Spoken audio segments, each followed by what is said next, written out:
What's up? What's up? Christmas Eve. Merry early Christmas. Merry Christmas Eve. Do people say that? I think they do. Merry Christmas if you're watching this later, and Happy New Year if you're watching it way later. And if it's way, way later, I mean, these games have passed you by. I don't know what you're doing, but I appreciate you watching, and happy whatever holiday we're at now. The hat's still on. The ball's still moving. Now it's in the middle. Don't like that. Don't like that either. It's got to be this side. It looks better. It's all about the aesthetics. I'm here to please. Football Friday. A lot of gifts for you guys. Some good picks. Another week full of COVID. It's unfortunate. Hopefully you guys all get to celebrate with family and friends and stuff like that, or whatever way you enjoy doing. But we got a lot of football games to talk about. And the show doesn't stop just because it's a holiday. So I want to talk about Thursday quickly. I want to get through all the games if we can, make the picks at the end. This, like last week, is another tough week because we don't exactly know who's playing, who's not playing, what the COVID situation is. It's like injuries brought to the 10th degree, basically. And last week was tough, but this week has gone really well for us with picks. If you've been keeping track, either on the show, subscribe, like, etc. You love the YouTube page, I get it. Or at Mike Mush Sports on Twitter. I've been adding some picks there. I've been giving some commentary in the games like I probably will on Christmas Day and on Sunday for sure. And I appreciate you guys following on there. But there will be updates to these picks, I'm sure, as we move along. But I got some that I think I like. And some games that we're just going to have to skip over because we don't know what's going to go on. But let's dive right in. No time to waste on a holiday. We'll talk quickly about Niners-Titans. If you watched on Wednesday, and I recommend that you do, talked a lot about how A.J. Brown is coming back, how I'm a little bit scared that he could torch the Niners secondary. He did exactly that. 11 catches, 145 yards, and a touchdown. I faced him in fantasy. It felt really bad, although I had Deebo Samuel, who matched him pretty much completely. And for that reason, we didn't take Niners money line, even though I liked the Niners. We teased it up to 3.5. They lose by 3. It feels good. We got the hook. We did the 7-point teaser instead of the 6, which would have lost. 6.5 would have pushed. 7 gets us there. And we have that teased with the Packers on Christmas Day. Just got to beat the Browns now. So we're looking good there. Potential winner, hopefully. And then an NBA parlay that we did yesterday, which was Bucks, Nuggets, Clippers. That hits at plus 160. So we've hit everything this week so far. Last weekend wasn't great, but, you know, it's a new week. Let's get into it. This Niners game, they were controlling the game until A.J. Brown decided he wanted to just get every single target. They didn't throw to, like, anyone else. He had 16 targets. No one else had more than 3. I don't know why or how they couldn't double him or anything, but this Niners secondary is a little bit of a problem. And I can't imagine them beating a high-flying offense. When they play the Rams, it's going to be trouble. Kupp is going to destroy them. I know they beat the Rams already. They do really well against the Rams because they beat up the middle of the field, but I think people got a game plan from this one. I imagine they're going to throw to Kupp 20 times and see what happens. And the truth is, if they do go to the playoffs, which they should, although this loss really hurt them, but the Vikings and Saints I don't really believe in. They have harder schedules. But if you look at the playoff race and you start to figure, all right, if they get in, what do they do there? Can they beat the Rams, Cardinals, Bucks, Cowboys, Packers, who all have elite passing games? And this Niners secondary has shown a few cracks in the armor. And I don't know. I think Jimmy did not have a great game. He was mostly efficient. He led a really good drive for them to come back and score before Tennessee was able to get the game winner at the end. Down here, 95 yards. They get pinned at their own 5. They come back and tie the game, which I was ecstatic about because it allowed me to cover. And so he looks efficient when he looks efficient, obviously. And then almost like Brady, which is funny because they played together, except he does it more often. He has some throws where you're like, what was that? Like the interception to Kittle, who I also started in fantasy, had a down day. He just stared at Kittle, just holding the ball, staring right at him, staring right at him, staring right at him, throws it right at him, and it, of course, gets picked. And then he doesn't throw to Kittle again for the rest of the game because he's scared, I guess, or something. I don't know what happened there. Very weird. I don't want to say he's holding the team back. It sounds worse than it is. But if we're talking about winning the Super Bowl, We watched it happen in the Super Bowl, that he was able to get them there, and then he made some errant throws in the Super Bowl. He should have hit Emmanuel Sanders deep to win the Super Bowl, and he didn't. And those errant throws cost them. Sometimes it's on fourth down. Sometimes it's in the red zone. They always seem to come up. And this running game is just injured. They need Elijah Mitchell to come back. And, you know, they're trying to work Debo in as much as humanly possible, and it's working. I don't know if Jeff Wilson's the guy. He's a short yardage goal line back. That was like a fourth string running back coming into the year. So, you know, no, I don't think anyone thought they were Super Bowl contenders. I think they still might make the playoffs, and they're a team that you don't love to play. But the Titans found a way in this one, even though I still don't believe in them either. Their defense is good. It always has been. I was never worried about them. I don't think Tannehill is great. He has a lot of interceptions this year. He didn't turn it over in this one. They didn't turn it over at all. That was the difference in the game. Niners have... they didn't lose any fumbles, but they fumbled 3 times, and they had 2 interceptions, and Tennessee was just clean, and that was kind of the difference. And they just threw to A.J. Brown every single play. I mean, 16 targets is actually ridiculous. It's really wild. They didn't run the ball well at all. Neither of these teams I'm super scared of. I think they're both beatable. I think they both could be in the playoffs, and I think most people wouldn't really be worried about them if they were. So I'm not going to spend too much time on this, but I think it felt really good to have plus 3.5, I'll tell you that. So our teasers are on point, and we move forward to see which other games we can handle. Now, let's talk about Christmas Day. Browns, Packers. Who knows who's going to play for the Browns? That's the problem. And my question is, does it matter? Myles Garrett might not play, which is a huge problem for them. That is a game-losing problem, if you ask me. It sounds like he's going to end up a game-time decision. No news. Baker got activated. Keenum got activated. Landry back. Okay, so they're getting some people back. Will they play? We'll find out. But it seems like the Browns are going to get some people back. Now, here's the thing. Is that good? I mean, of course it's good to get your guys back, but we watched Baker Mayfield scuffle all year, and I still think this Packers defense is good. They've had a couple of weird moments lately, whatever. I still think they're good. You still have Baker Mayfield going on the road against Aaron Rodgers. So we get Rodgers at home on Christmas Day in the cold, tough environment to play in, and I just have to give a touchdown, right? The spread was 7. It went up to 7.5, and it just stayed there. I feel comfortable with this. The Packers have printed money against the spread. If Myles Garrett is out, I definitely like the Packers. This hasn't changed much, as you can see from my pool. I like the Packers -7. That's where it opened, and that's where it stayed. And I just can't really see a world where the Browns are able to throw it even 50% as well as the Packers do. I think the running games are pretty similar. I think the key to victory for the Browns would have been to have Garrett in there and have their defense attack some backup tackles for the Packers. But even that doesn't look like it's going to happen. I feel like I've Googled Bakhtiari every single week, and he just never comes back. Yeah, he won't return. They have a couple linemen out again, but every single time I think, oh, maybe the lineman being out will hurt them, it doesn't. And Rodgers finds a way, and the toe doesn't matter, and Adams dominates. And I don't think Nick Chubb is enough to keep up offensively. And I think you're going to need to score 30 to win. And I just don't see how the Browns do that. So I'm pretty comfortable taking the Packers, and I really am comfortable. This is this easy teaser for the week. And if this loses, so be it. I'll take Rodgers to win at home against a Browns team on Christmas Day. All the livelong day. So I like them to win. Like you know from Wednesday's show, I already teased them with the Niners, and I have them in a couple more picks, and we'll go on to talk about that. Colts-Cardinals is a tougher one, though.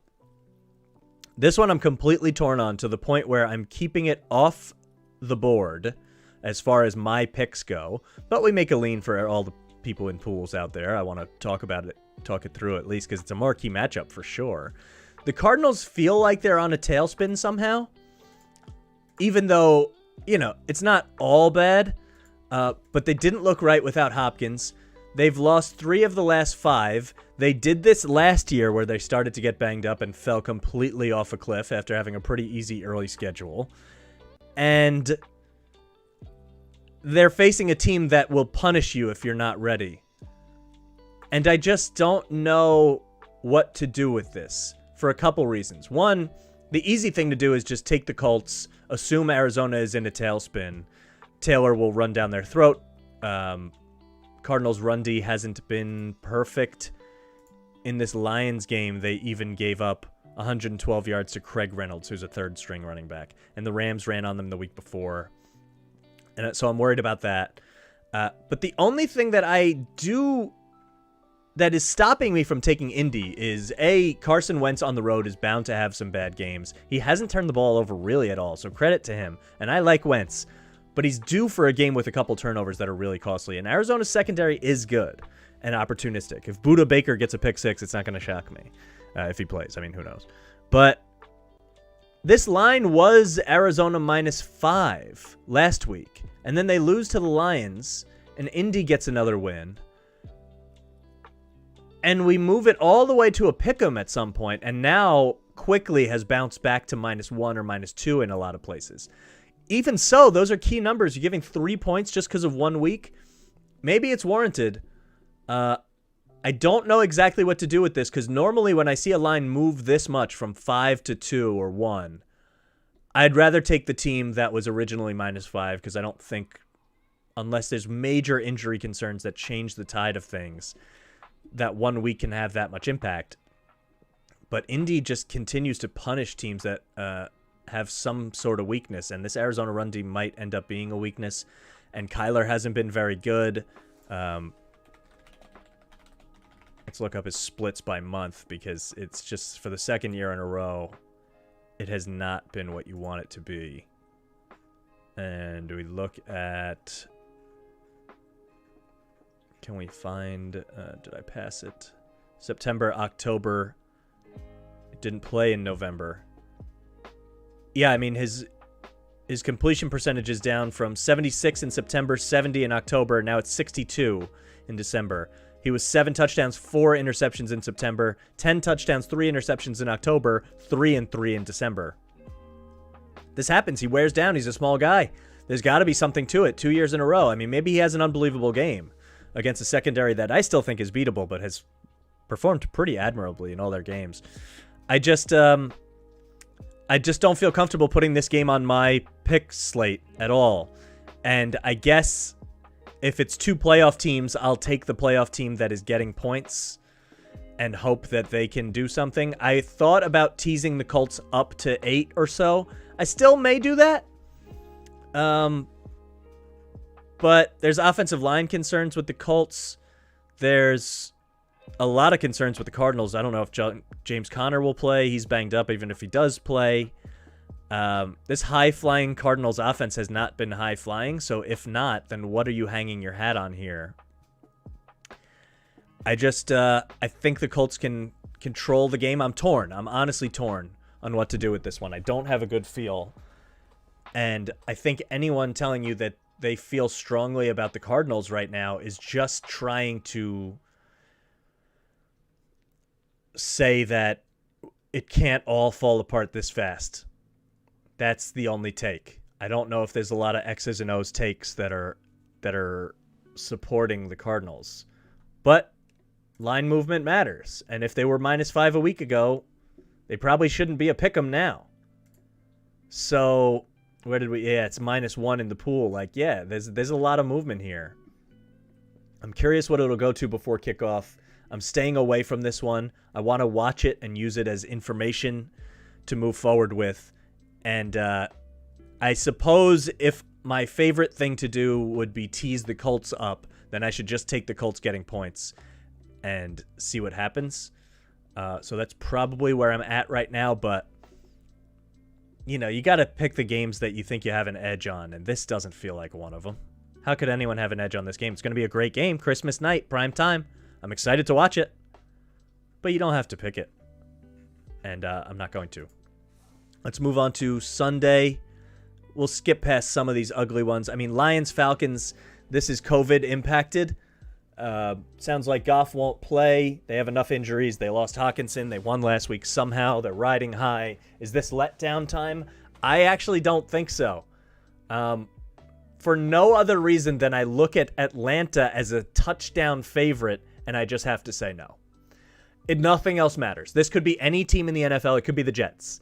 And I still would say no. Because Atlanta tries to blow every single game, even when they have a lead. They do generally try to claw back into games when they're behind, but all their games seem to end up either close or them getting smoked. And I've been saying all year that the Lions play pretty hard no matter who's on the field. Their coach gets them playing hard. This is a loss. This is a win. That's 8 against Cam Newton. And I'll tell you, I'd take the Lions over the Panthers right now, the way they're playing. I don't know if that's crazy, but I refuse to take Cam Newton. I'd rather take a backup on the Lions, honestly. They lose this one. They win by 7 against the Jaguars. That doesn't necessarily cover. And that game was closer than it should have been. They lose this. They lose this. They win by 2. They lose this. They win by 2. They win by 7. They lose this. They win by 3. I just don't see a world where they deserve to be touchdown favorites over anybody. It's exactly what I said about the Jaguars last week against the Texans, and that proved to be correct. And what was the spread here? 6. Yeah, it hasn't moved that much. And I just won't take Atlanta as a huge favorite. So I don't know if that's enough analysis for you, but it's the truth. I refuse to do it. I'm going to believe in this Lions we play really hard situation. I know they're on the road, but it's in a dome. And yeah, there's nothing at all that excites me about taking the Falcons as a big favorite. Nothing. I can't do it. They're both bad. Both these teams are bad. I don't care that they're 6-8 compared to 2-11-1, because I really think there's a world where the Lions squeak out some of those wins, and if they're 4 and if they beat the Steelers too, if they have 5 wins and the Falcons have 5 wins, the spread isn't that way. Even if the games were exactly the same, the spread is just. I'm calling Vegas's bluff here. I would if people are thinking about teasing the Falcons, please don't do that, and please don't wager on this game at all. I mean, it's a terrible game, but I'll take the team getting a touchdown or near a touchdown, at least 6, against a Falcons team that tries to blow everything. It's just, I'm not doing it. Ravens Bengals. This is where I put my money where my mouth is. This is going to be on my picks. You can imagine which side I'm going to take if you've been watching the show. I have been fading the Ravens for a while. They screwed me last week because I had Packers -2. Even though the Ravens did compete in that one, they do find a way to compete. That's the problem. And I have learned my lesson in not taking spreads against the Ravens, because they'll screw you because their numbers are all wonky, because they go for 2 all the time. They go for it on 4th down all the time. The numbers no longer matter. I don't trust them to go on the road and win a football game, period. Especially not in the division, especially against a Bengals team that's frisky. I know they're weird and lose games too, but they're good at least. You're not going to say they're bad. And I've been saying for a while, the Ravens are so banged up. They have a lot of guys that aren't going to play again. Lamar Jackson is either going to play and not be 100% or not going to play at all. It sounds like Huntley's going to play, but who really knows? Either way, it doesn't bother me. I like the Bengals to win this game. And the Ravens have lost 3 in a row. They've competed more than they should. This team is in a free fall. I said it weeks ago that they are where the Titans were in the beginning of the season, and now the Titans are getting back to it. Maybe the Ravens will come playoff time. I just don't buy that they're even going to make it. I've been fading them for a while. I'm going to continue to do so. I'm sticking to my guns on this one. I think Burrow's the better quarterback in the game. I think they have the better running game. I think they have the better defense. They're at home. They're probably, I don't know if they're more motivated, but they see the light at the end of the tunnel more than the Ravens can after 3 straight losses. And even the games the Bengals lost felt like they could have played better. And the games that the Ravens lost felt like, wow, they played as good as they possibly could have and still didn't come up big. So I love the Bengals in this spot. I think they should be giving more than 3. They're giving 3, and that line has pretty much stuck to where it is. Oh, they're giving more now. Okay, this has moved after the quarterback stuff and some of the things. So now it's up to 4.5 or 5. I don't really love that. That must have just happened, because this morning I got my picks in and was able to tease them all the way up to +3. Spoiler for the end of the show. But you'll have to see where you can get them. In any case, I trust them to win this game very much. I think they're due for a big week. I think they've looked better than their record has showed. They beat the Broncos in a game where they should have won by more.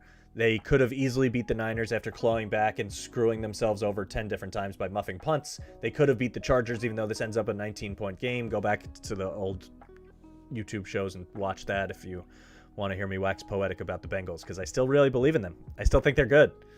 And unless COVID has some kind of major impact, they will be one of my bigger plays this week. I just don't believe in the Ravens. I think they're done. I really think they're done, and I think I was able to see it a little bit before a couple other people. You know? Because they still got the Rams and the Steelers, so they can lose out. They really could lose 6 in a row to lose this season. And you'll look back at it like, yeah, they were super banged up. They never had a running game that they were supposed to. Lamar missed too many games and wasn't healthy when he played. Wasn't even good when he played.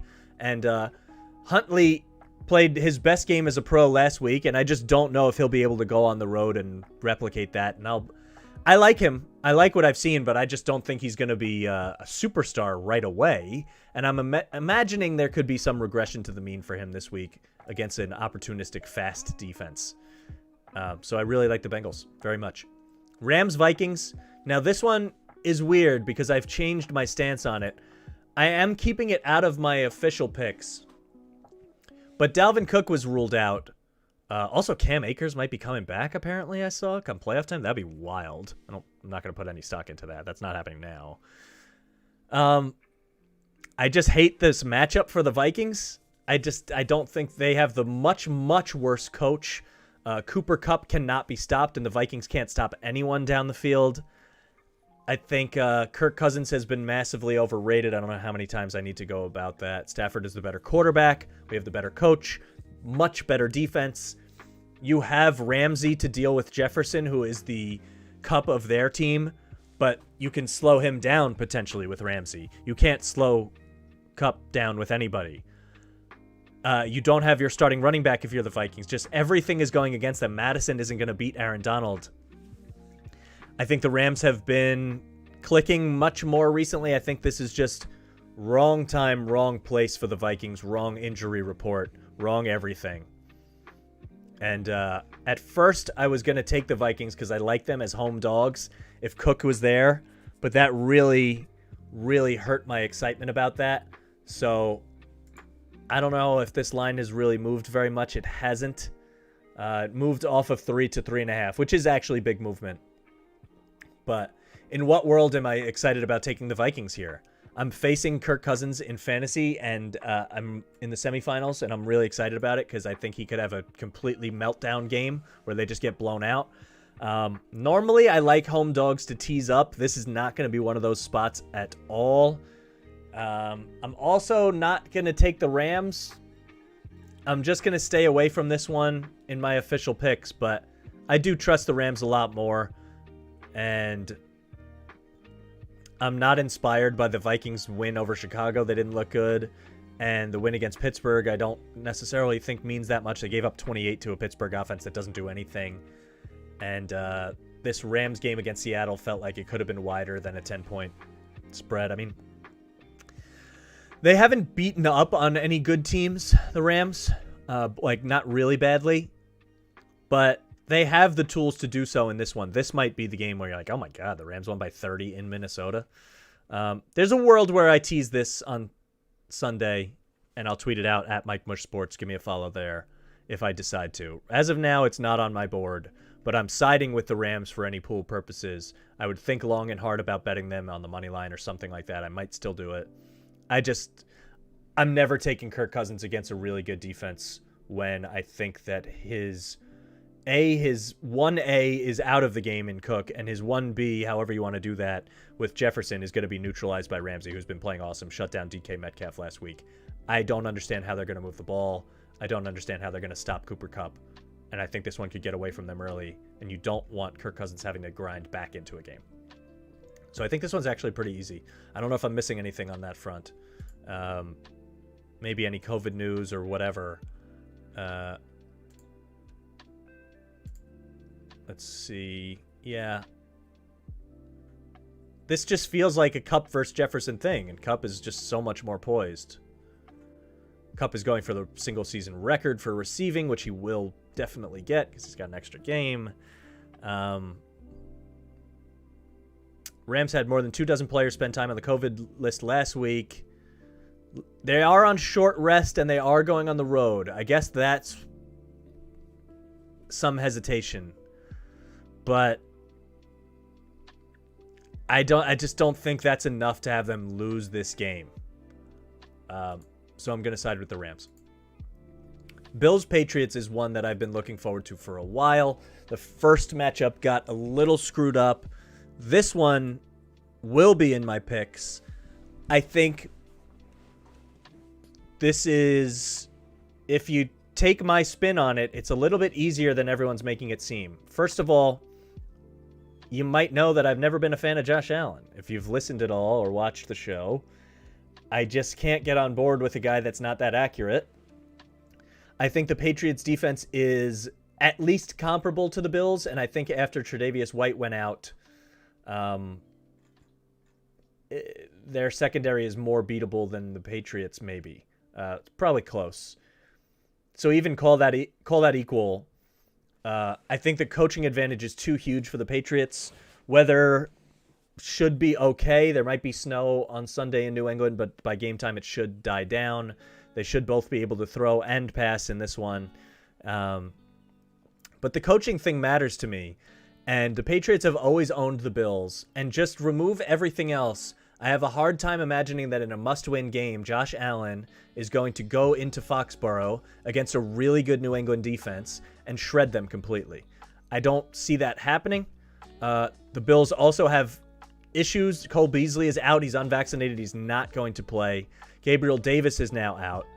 So they have Diggs, but after him is just Manuel Sanders. I don't even know if he's playing, and he hasn't been good at all this season. Not listed on the injury report, so he'll be back. But yeah, I don't worry about him. I mean, I think the skill players for them are not as good as almost any other team in the league, maybe including the Patriots, which is wild because they don't have a lot of good skill players either. Diggs is obviously the best of all of them, but when you consider that the Bills can't run the football aside from Josh Allen design runs or scrambles, I worry about what they're going to do against a Bill Belichick defense when he knows you can't run it. The first matchup, they kind of let Josh Allen get back into the game by just going off script and letting him throw it a million times. Like, if I'm the Bills, I don't even try to run in this game because you know you're not going to be able to do it. You don't have a good running back. Your offensive line is not in great shape, which worries me again. If Josh Allen is pressured, he could throw picks. I just don't see what a lot of people see. Now, a lot of people feel good about getting the Bills as underdogs, getting points in a game that's pretty close. And I get that. And if you want to tease the Bills up to 8.5, I get that too. Although you'd love to get it at 10 if you could wait. But I don't feel comfortable. I don't feel comfortable fading Bill Belichick at home in a must-win game when his team has been really, really good all year and seem relatively healthy compared to a lot of the rest of the league. I just don't know. Yeah, you lose at Indy, and that was a 3-point game until Jonathan Taylor makes a 70-yard run and Dante Hightower just misses a tackle, which could have made it a 3-point game. And if it is, everyone comes out of that like, yeah, close game. I get it. Is it going to shock anyone if New England wins this by 3? I don't think so. It would make a lot of sense to me. I'll always take the better coach. I'll always fade a quarterback I don't believe in. I know most people would look at this and go, well, Josh Allen's a better quarterback than Mac Jones. Sure, but I'm lower on him than most people, and I'm higher on Mac than most people. And I think there's going to be some level of Mac that's like, I'm going to show you I can throw it in this game. Because he only got to throw 3 times in the other one, which was a good decision, by the way. They won the football game. I don't know why people are like hating on that or viewing it as a negative in any capacity. I think the Bills are not good against the run. I think New England is going to be able to run it down their throat. They were able to do it when they knew the run was coming every play. Now, when you have play action stuff too to worry about, I don't think this defense is as good as New England's. I don't. I don't. They're comparable, but I'll take New England's, especially at home, especially more healthy, especially with skill players out on the Bills that they already don't have good skill players. I'm not seeing an angle to like the Bills here. Aside from the fact that last year their offense was good. They haven't impressed me. I don't know. Bills' offense, Bills defense is number 1 overall, but since losing White, I just still think that's going to come back to bite them a little. They're still good. Should be a low-scoring affair, probably. Their offense, I don't buy these stats where they're 2nd and 4th in offense and defense. I don't know. I think New England should fix their turnover issue that they had last week. They could have won that game, if we're being honest. And Star Lotulelei might not play. If he doesn't play, I mean, do we have any news on that? Tulele? Wow, I spelled that right. Questionable. We'll see if he plays. If he's out, they really can't stop the run, and I worry about that very much. Look, maybe Mac just is overwhelmed by a good defense. I'm not going to say Buffalo has a bad defense. It's possible. I still don't think he's going to throw it 30 times. They're still going to have a rushing attack. And I'm just really worried about the offensive line for the Bills. I think they could be overrun. And this could end up being a game that's ugly for both quarterbacks. And in which case, I still trust the one with the better coach to make better play calls that can run it. The Bills can't run it. They don't have an option. They have to go with Josh Allen. And if he's under fire and turning the ball over, guess what they have to do? Keep throwing it, probably. The Patriots have balance on their side, and what I think is the better defense, and home field advantage, and they're not giving 3. I mean, I got it at 2.5 in the pool. I got it at 2.5 pretty much everywhere. It stayed rock solid. And I think New England has one of the better home field advantages across the league. I mean, this has moved down to 2 in some spots. I don't know why. I think it should be 3. And for those reasons, I really like New England. I've been on them all year. I have them at plus 750 to win the AFC. I've been saying it in almost every show, and I can't abandon it now. I just don't think that Bill Belichick has owned the Bills forever. They're not going into Foxborough and winning. I just don't believe it. So, is Damian Harris playing in this one? I think that matters.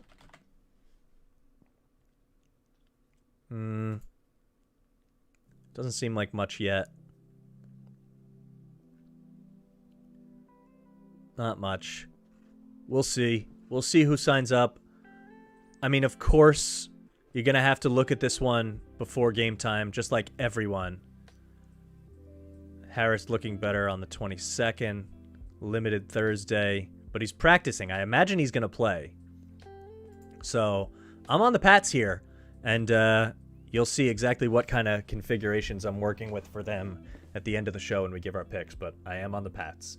Jaguars, Jets. I mean, we all know that I'll spend too much time on this, watching it, and on Monday's show when we're recapping it. This is exactly the same as how I feel about the last week when Jacksonville played Houston, except in reverse. Why is Jacksonville a favorite over anybody? And that spread went up. The Jets have 1 million people out, including their head coach. Their quarterback hasn't shown anything against a defense that actually can rush the passer pretty well, Jacksonville. They can put pressure on you. Why are they still a favorite? I mean, in no world should Jacksonville be a road favorite. But why isn't this game a pick'em? For what reason am I have to give a point or 2 points with the Jets? No thanks. Of course you don't bet this game, but like the Jets have 1 million people out for COVID and haven't shown anything, even when healthy. I don't understand how I can put my eggs in their basket. They might win. I don't know. Who knows what's going to happen in this game? It's an awful football game. It's not good. It's just number 1 versus number 2 pick, and it's like the worst game on the board. It's really, really sad. Also, there's a lot of draft implications here. The loser of this game might get the number 1 overall pick in the draft, neither of which needing a quarterback, which actually makes it nicer because they can trade the pick and stockpile or get a stud defensive player like the kid from Michigan or something, which is who I hope the Jets get. Need a pass rusher, and they have since John Abraham left, which is 1999 probably or something. I don't know, man. I don't know what to do with this. It's an awful football game. Jags defense is definitely better than the Jets defense. Both of them can be frisky at times. There's not going to be a lot of scoring. If you want to just take the under, then maybe go for that. It's 41.5. I don't know. If you really wanted to get wild, you could tease Jacksonville in the under and just take a touchdown because I don't think either team is beating the other by a touchdown. But why would you ever put money on this in any way? For a pool, I'll just fade the Jets because if they win, great. And if they don't, we get the number 1 pick. Cool. And I just can't give points with the Jets. You know? It's not like I would want to give points with the Jags either. If they would favor it, I would take the Jets. I just think this could be a 1-point game. I don't know. I'll take the point, I guess. When you know nothing, you take the points. When you think that these teams are basically equal, the Jets aren't going to have a home field advantage in this. No one's going the day after Christmas to the Meadowlands trying to make that drive. Good luck getting out of that parking lot ever. And rooting for a Jets team that's gone nowhere and doesn't have a coach and all their players are out. Why would I ever take the Jets here? So I'm going to take Jacksonville in the pool, and if it bites me, it bites me. Giants, Eagles, again, we've gotten to the point in this season where you just can't take certain teams. And Jacksonville has been on that list for me. So I'm actually, I don't know. There's a world where I switch to the Jets on Sunday and tweet about it at Mike Mush Sports. I don't think I will. But the Giants are definitely in the camp of teams that I refuse to take. Their GM needs to be fired. Who knows if the coach will be back? Their quarterback is out. Their backup quarterback was hurt and is awful. They don't have a quarterback to play in this one. They don't have anything good. Period. Barkley hasn't looked good. Eagles defense has looked a little frisky. Eagles can run the ball down their throat. I don't know what they would possibly do about it. They should control the time of possession. Now, I don't feel great about this being a 10-point spread. That's wild. Where is it? It's up here.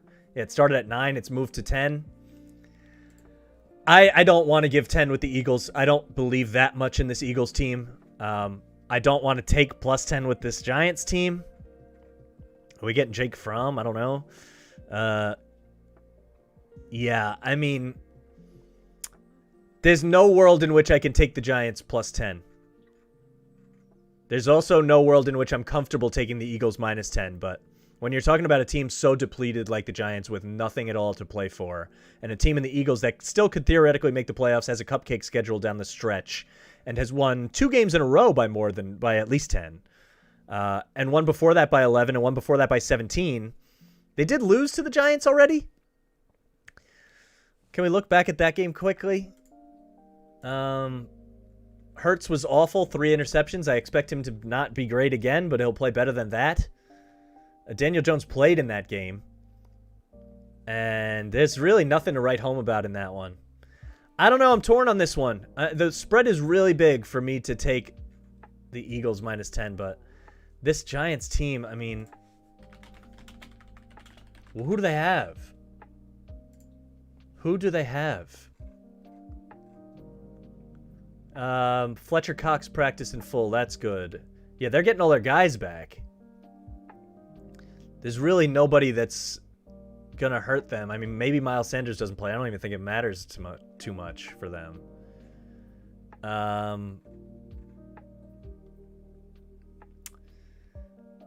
don't know. I mean, no Daniel Jones, no Blake Martinez, no Sterling Shepard, no Jabril Peppers. That's a lot of guys. Adoree Jackson on the COVID list. It's just a lot of people they're missing, and I don't think the Eagles are missing quite as many people. And I've been ragging on the Eagles all year. Can I really take them as a 10-point favorite? Look, I like them to win the game. I don't like them at minus 10. I don't feel comfortable taking the Giants. I'm trying to find something in the moment that will click for me. And I'm just not finding it. And for that reason, I guess I'm just going to take the Eagles and hope that the Giants don't score a touchdown again. I don't feel comfortable with it, but I definitely feel comfortable taking the Eagles to win. Maybe a teaser, maybe a money line parlay kind of thing. Stay away from this game. It's ugly. Don't even watch it. Don't waste your time. It's going to be awful. The last one was awful. But I see a world where the Eagles win by 21 sooner than the Giants winning the football game or something like that. And in that case, I guess I'll just lay the 10 for pool purposes for now. We'll see if my tune changes on that one. Bucks, Panthers. Also hard. All these games are hard because of COVID. And like I've been saying, tread lightly. It's Christmas time. Enjoy the holiday season. Don't put wild bets out there where you don't know what's going to happen with COVID and what's going on with these teams. But the Panthers have been on my firm do not bet list. They will absolutely stay there. The problem here is I'm crossing this game off of my potential put it in any of my picks list because -10 on the road for a Tampa team that has nobody. They lost Fournette. Evans won't play. Godwin won't play. Brown comes back. So you'll have Brown and Gronk getting at least 10 targets each. That should be enough to beat Carolina. Ronald Jones should be enough to run it on Carolina, I guess. And the truth of the matter, Levante David's not going to play. Tampa's secondary already isn't good, but it doesn't matter because Cam Newton can't play quarterback. Carolina has nothing going. I think they are right now playing the worst in the NFL. Truly. And I think Tom Brady will be so mad. He still has his offensive line there. He's going to be upset at getting shut out. This screams bounce back game, but I'm not at all ready to lay 10 against anyone with this depleted Tampa team. I need to see it first. So this is an informational game for me. I took him in my pool because I just refused to take the Panthers in any capacity. I still stand by that. But I'm definitely not comfortable taking the Bucs, laying that many points. I don't even really want to tease it. I just want to watch what happens and use this as a tool moving forward to see what to do with the Bucs down the stretch. They'll play the Panthers again. This is only the first time they're playing them, I believe. It is. They play them in Week 18. And they'll play the Jets. They could rip off 3 wins with nobody here. They should have still beaten the Saints, if you ask me. And I think Brady will prove that he can do it with the Tyler Johnsons and Scotty Millers of the world. Especially with Brown back, who I hate. But here we are. I just... It's a stay away for me, but if I have to, I'll fade Cam Newton again. So that's all there is to it. We got to see what happens with this Bucs. No one can tell you they know how this team's going to look. Is Tyler Johnson a big-bodied receiver? Sure. Is he Chris Godwin? No. So we'll see. We'll see where we get. Next game's Chargers Texans. Another one where we're laying a lot of points. 10.5. I'm going to zag. This is a zag moment. Eckler doesn't look like he's going to play, which kills my fantasy team. It hurts bad. I don't know if Justin Jackson is the guy. I don't know if Josh Kelly is the guy. Eckler himself pushing for Justin Jackson to have a big game. Who knows? There's a chance Eckler comes back and plays in this one. I don't think he will, but who really could tell you? And something about Davis Mills I've been liking. I keep talking about it over and over. I just like him. Derwin James probably isn't going to play for the Chargers. They have a bunch of injuries. I don't think the Texans are going to have Cooks, right? He's out, so I don't know how they move the ball. I think it's IN. No, it's not Cook. It's Cooks. Out. I don't know how they score. That's the only problem, but I like Davis Mills with Cooks. But you look at their depth chart, and it's like, who's there? I can't type today. It's Christmas. Give me a break. Boy, I mean, look at this. 3 offensive linemen on the COVID list. Who knows who will get cleared? Cook's on the COVID list. Nico Collins is your best receiver. David Johnson on the COVID. Look at this. I mean, they are just... You can't take the Texans. I really want to. I don't want to lay this many points with the Chargers on the road, but... This is a tough one for me. It's like the Eagles and Giants. It's like I don't want to take the Chargers as a 10.5 point favorite on the road, but I can't possibly take Houston in this kind of situation, right? Even though I like Davis Mills and what he can do, I don't know who's going to help him. Chargers need the game badly. They went to overtime with the Chiefs. They want to prove they can hang. As soon as the Chargers go up 7-0, it's like, why did I take the Texans? So I guess for pool purposes, I'm going to go with the Chargers. Herbert should shred them. He has enough players. Even if Eckler's not there, There's still way more talent on that side. I don't feel great about it. Something in my gut is saying Davis Mills can backdoor me here. But, yeah. It's not going to be in my list of official picks. I'll tell you that much. I'm scared of it for some reason. Chargers going on the road against as huge favorites just doesn't scream success or profitability to me. But they're way healthier and way better situation, and you got to fade Houston with all the issues they're having. So take that for what it's worth. I guess Chargers, but it won't be on my pick list. Next is Bears Seahawks. We didn't miss any of these, right? Don't think so. Bears Seahawks. Now here's a zag. That might be a zag. It might be a zig. It's hard to say. Let's look at where this line is. It was 7. Now it's 6.5. It sounds like Nick Foles is going to start for Chicago. Dalton's out and Fields is going to serve as an emergency backup or something. I don't really know why. But it sounds like Nick Foles is starting. Yeah. Don't know why.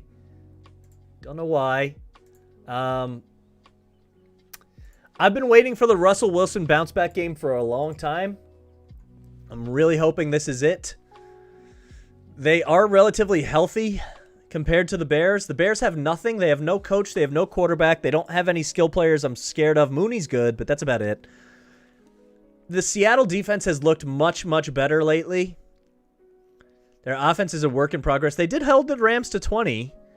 They had some good moments. I think their defense is fine, and I don't think the Bears are going to score very easily in this one. And I think most people are going to look at the spread and say, why is Seattle giving a touchdown to anybody, right? I think that's what they want you to think. I think they're begging for action on Chicago here by making the spread bigger than it should be. It should be 4. It should be 5. They make it 6.5. They push it to 7 so that people will take Chicago. Meanwhile, Chicago might just have absolutely nothing going. And their coach is going to be fired. It's been 2 months now. He should have been fired, well, probably a month ago. They just haven't looked inspiring at all. I mean, even the Lions game, which they won, wasn't good. I haven't seen the Bears play well in a really long time. Since the win against the Raiders 20-9, which the Raiders had just had their coach be fired, and they misstepped in that one. Even against the Lions, they only won by 10. That wasn't a great showing. They get killed by the... They haven't... The good game was winning by 3 against the Bengals at home, which now you look at and you're like, how did that happen? But without Fields, who is the only guy that I like on this whole team, aside from Mooney, what reason do I have to take the Bears on the road in a harsh environment? Russell Wilson's still playing hard because he wants to audition for good teams next year. DK Metcalf still exists. Is Tyler Lockett going to play? Yep, activated. Should play. I like the Seahawks in this one, and I hope people take the Bears thinking, oh, the spread's too high. I won't lay this many points with Seattle. And I think they just might win by 14, and you're like, yeah, of course, the Bears aren't good. This is a potential teaser spot for me with the Seahawks, honestly.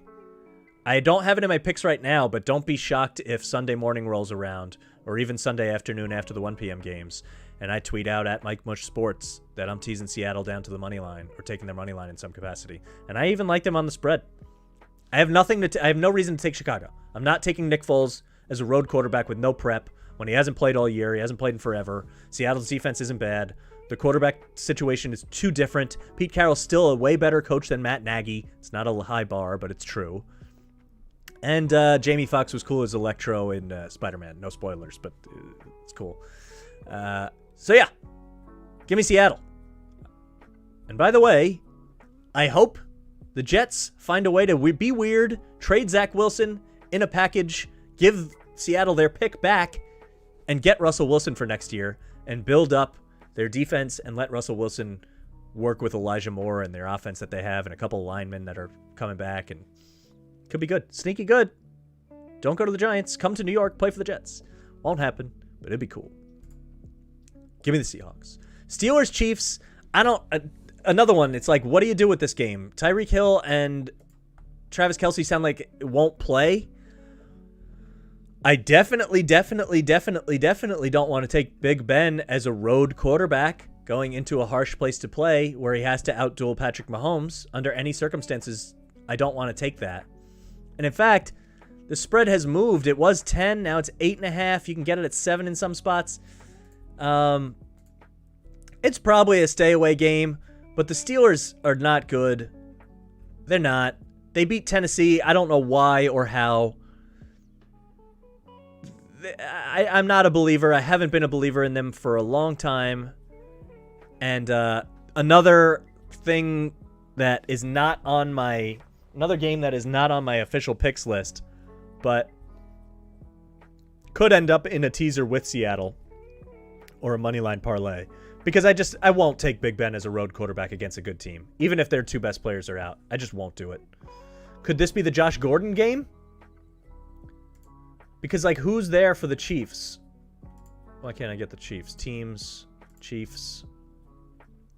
Hardman, Pringle. Let's just see.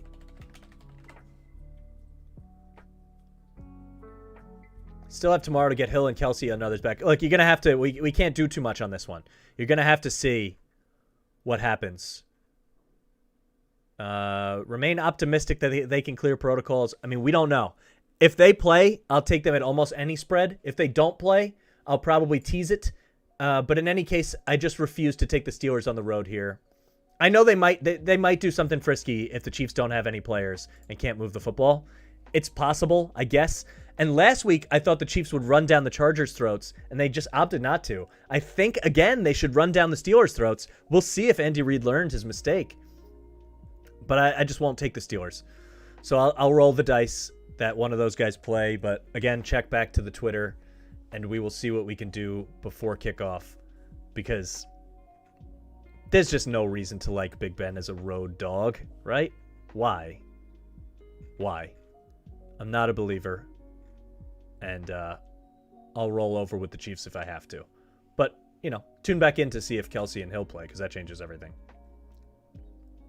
Who's next? Broncos, Raiders. Simple. I won't take Drew Lock. I don't think he's good. I know Teddy hasn't been good, and so it might be a sideways move, but I think there's more blow-up potential on Drew Lock than there is with Derek Carr by a long shot. I know the rest of their team is much, much better than the Raiders, but I think Drew Lock is going to lose them this football game somehow. I don't believe in him. I don't think he's good. I haven't thought he's good for a while. He couldn't beat out Teddy at any point for this job, even when Teddy was terrible. I think Vic Fangio has had some issues coaching. I don't know if they're going to go on the road and win. I know the Raiders have a million of their own issues. But, yeah, I'm not comfortable taking Drew Lock as a road anything. So I know that's a simple analysis, but that's all I really need for this one. The line hasn't moved very much. You're getting it at pretty much a pick'em. And if I can fade Drew Lock at a pick'em, I will do it in every way. So, again, another game that won't be on my picks list for now, but I definitely like the Raiders, and I'll fade Drew Lock. Simple stuff. Sometimes simple is best. Night game, Washington and the Cowboys. This spread is huge. It's 10. They just played each other, and the Cowboys tried to blow the game. They didn't blow it, but they tried to. They only won by 7. That was at Washington, and Washington still has a million COVID issues. Do they get their quarterback back? We'll have to see closer to kickoff. I'm not seeing too much about him.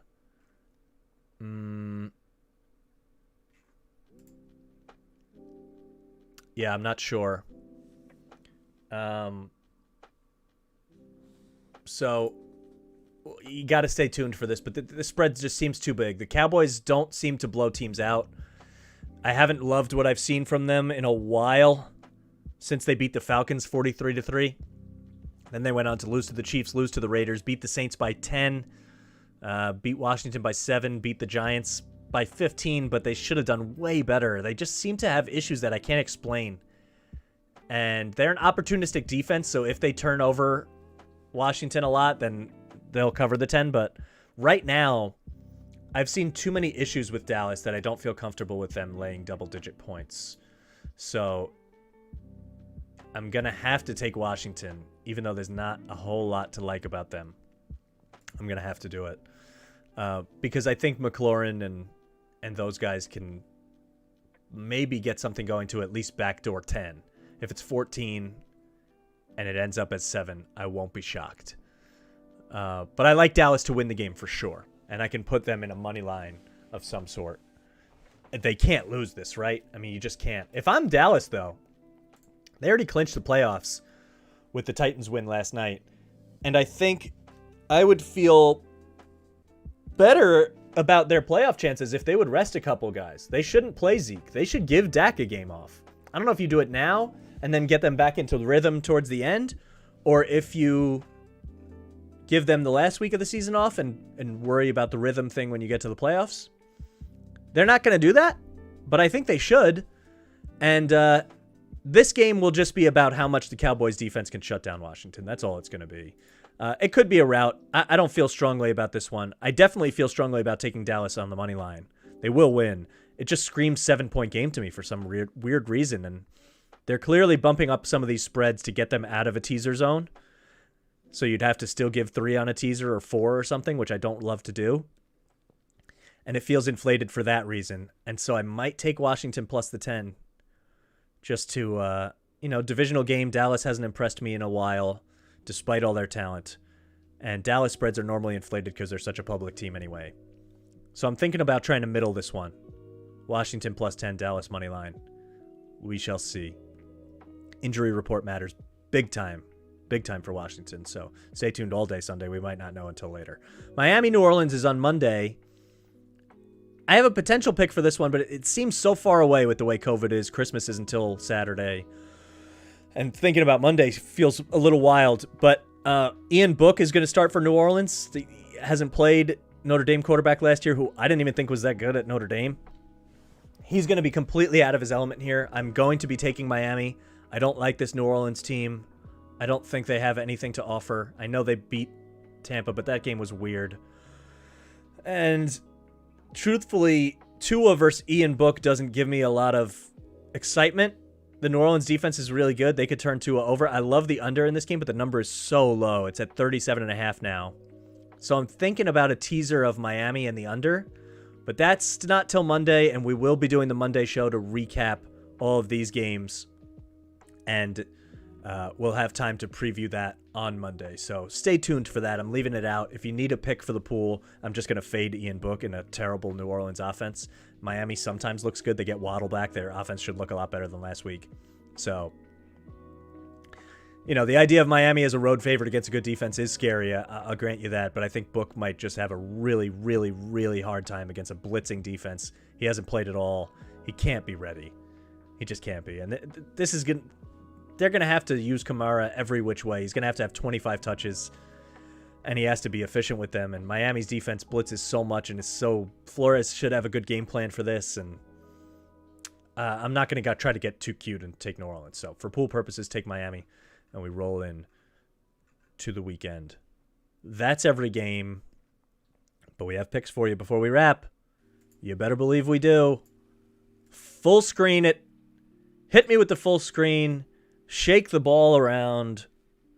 Put it back on this side because it looks better there. We're hot. We've been hot.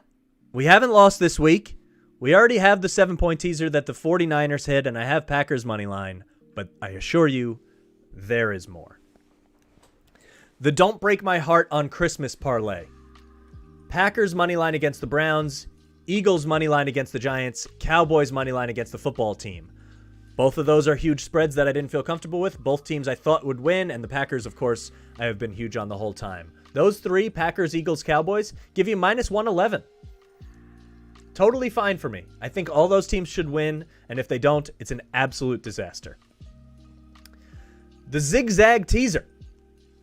We're going through 0 on both of these. Don't love to do it, but I love to get the Bengals plus 3 against the Ravens because I think even if they lose, it will be a heartbreaking late one where the Ravens go for 2 and win by 1 or something, which they do all the time.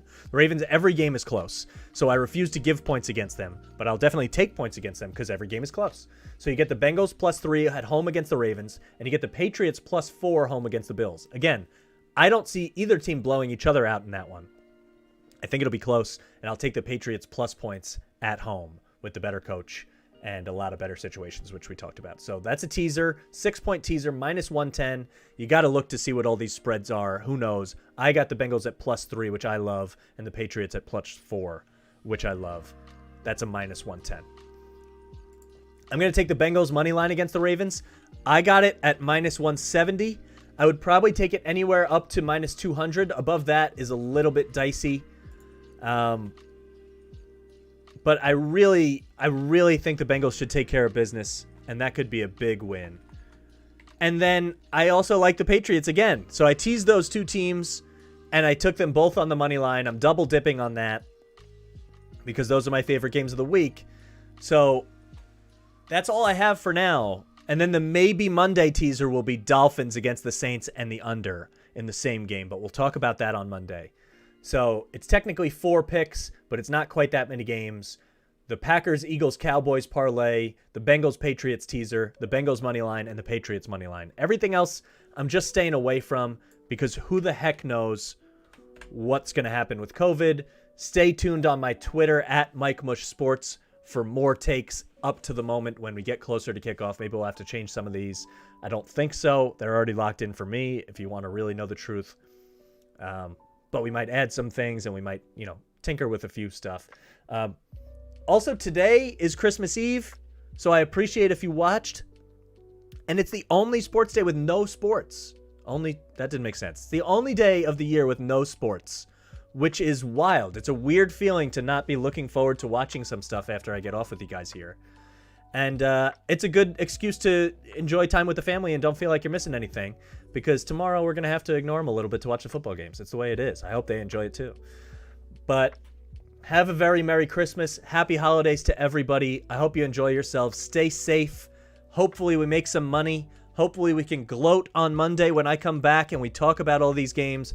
Or it got really weird and topsy-turvy and COVID took over, and who knows. The NFL is hard to predict, but we've done a pretty good job. We're profitable on the year.